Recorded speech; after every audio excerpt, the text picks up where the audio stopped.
एक प्रबंधक अपने अधीनस्थ को लिखित में आदेश देगा तो उसके अधीनस्थ आने वाले श्रमिकों में उत्तरदायित्व की भावना का विकास होगा।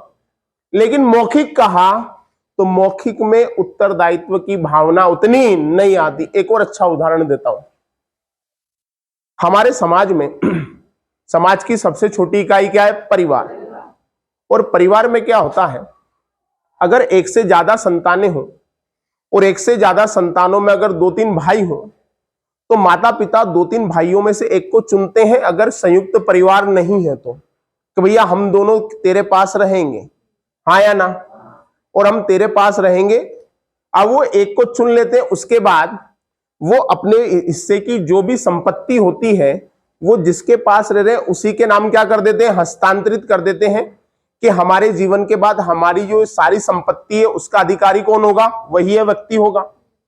अब मान लो अगर वो माता पिता, ऐसे सारे बच्चे अच्छे होते हैं, संस्कार अच्छे मिले होते हैं, लेकिन कुछ अलग भी होते हैं, हर कोई श्रवण कुमार थोड़ी होता। तो मान लो अगर कोई बेटा अपने माता पिता को रख रहा है, ऐसा नहीं होना चाहिए, फिर भी हम एक उदाहरण ले रहे हैं, लेकिन माता पिता जो है उसके पास रह रहे हैं लेकिन वो उनकी संपत्ति ट्रांसफर करने की बात नहीं कर रहे हैं, तो उस बेटे को टेंशन है कि यार ये हो सकता है बाद में मेरे नाम ही नहीं हो और किस में बढ़ जाए? तीनों में बढ़ जाए, तो मैं इनका उत्तरदायित्व तो अकेले क्यों लूं? इसका उत्तरदायित्व तो कौन ले? हम तीनों ले। लेकिन रिश्तेदार बोल रहे कि यार तेरे माता पिता ने तेरा ही बोला है, तो वो बोलेगा बोला है तो कर ही दो ना, लिखित में करवा दो। किस में करवा दो? लिखित में करवा दो। मेरी बात सुनो, मुख्यमंत्री जी अगर कह दे, माननीय मुख्यमंत्री जी, कि 51,000 पद होंगे, तो घोषणा पे यकीन करोगे या लिखने पे? लिखने में। किसी भी राज्य में हो, अगर ये हम कह दें कि हर व्यक्ति, प्रत्येक परिवार के व्यक्ति को सरकारी नौकरी मिलेगी, अगर किसी राज्य में ऐसी घोषणा हो जाती है तो घोषणा पे यकीन करोगे या लिखित पे? लिखित पे।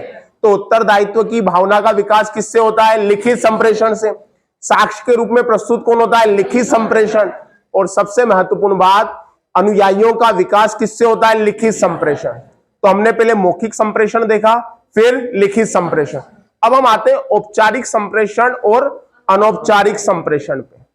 कैसा संप्रेषण? औपचारिक और अनौपचारिक। जब हम ये देखते हैं कि उच्च अधिकारी, कौन सा अधिकारी? उच्च अधिकारी। उच्च अधिकारी अपने अधीनस्थ स्तर के कर्मचारी से या अपने अधीनस्थ काम करने वाले व्यक्ति से कोई संप्रेषण कर रहा है, तो वो संप्रेषण कौन सा कहलाएगा? औपचारिक। कौन सा कहलाएगा? औपचारिक। लेकिन अगर कोई प्रबंधक अपनी रैंक के समान स्तर के प्रबंधक से कोई सलाह कर रहा है, कोई बातचीत कर रहा है, तो उसका संप्रेषण कैसा कहलाएगा? अनौपचारिक। जैसे आप और मैं क्या अभी समान स्तर पे है? नहीं। मेरा पद क्या है? शिक्षक का। आपका पद क्या है? छात्र का। तो आपका और मेरा संप्रेषण कौन सा है? औपचारिक। लेकिन संदीप सर और मैं बात कर रहे हैं अनौपचारिक। हमारा संप्रेषण कैसा? अनौपचारिक। सर और मैं बात कर रहे हैं, हमारा संप्रेषण अनौपचारिक। लेकिन ये संजय मुझसे बात करने आ रहा है, औपचारिक। कैसा संप्रेषण? औपचारिक। तो प्रबंधक और कर्मचारी का संप्रेषण औपचारिक, लेकिन एक प्रबंधक का दूसरे प्रबंधक से संप्रेषण अनौपचारिक। तो पहला भाग था मौखिक संप्रेषण और लिखित संप्रेषण, दूसरा था औपचारिक और अनौपचारिक संप्रेषण। फिर है अधोगामी संप्रेषण। कैसा संप्रेषण? अधोगामी। अधोगामी, ऊर्ध्वगामी और समतल। अब देखो, समतल संप्रेषण भी कहीं ना कहीं मेल खाता है किससे? अनौपचारिक से। जब दो समान स्तर के अधिकारी बात करें, मतलब ये मान लो एक अकाउंट्स डिपार्टमेंट का प्रबंधक, मैं आपको लिख के बता दूं, एक मैंने कहा लेखा विभाग। कैसा विभाग? लेखा विभाग। एक लेखा विभाग का प्रबंधक,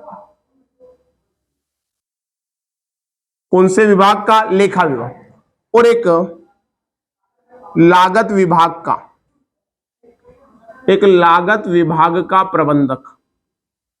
कौन से विभाग का? लागत विभाग। क्या दोनों का पद समान है? ये लेखा विभाग का प्रबंधक है और ये कौन से विभाग का है? लागत। अब ये दोनों एक दूसरे से कोई संप्रेषण कर रहे हैं, लागत विभाग का प्रबंधक कोई जानकारी चाहता है, कौन से विभाग से? लेखा विभाग। और ये जानकारी लेखा विभाग का कौन देता है? प्रबंधक। तो इन दोनों के संप्रेषण को समतल संप्रेषण कहा गया। कैसा संप्रेषण? समतल संप्रेषण। और ये समान स्तर के, इसीलिए मैं समतल संप्रेषण को क्या कह सकता हूं? बताओ जरा। अनौपचारिक संप्रेषण। कैसा संप्रेषण? अनौपचारिक संप्रेषण। और अगर मैं कहूं कि अनौपचारिक संप्रेषण कितने प्रकार का हो सकता है, तो ये 2 प्रकार का हो सकता है साहब। ये